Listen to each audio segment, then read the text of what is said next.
Hey there! Welcome back to our channel. In this video, we're going to show you how to make a poll in Facebook on Android. Polls are a great way to gather opinions and feedback from your friends and followers on Facebook.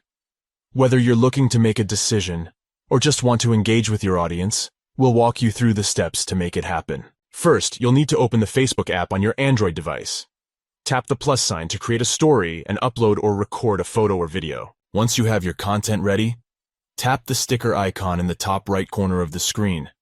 From there, select Poll from the list of options. Write out your question and answers in the spaces provided. You can add up to 2 answer choices for your poll.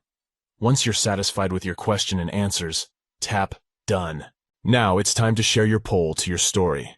Tap Share to Story to make your poll visible to your friends and followers. As your friends and followers start to vote on your poll, you can swipe up on your story to view the poll results as they come in. And that's it.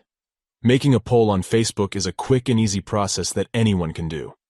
Whether you're looking to make a decision or just want to engage with your audience, these steps will help you do it in just a few taps.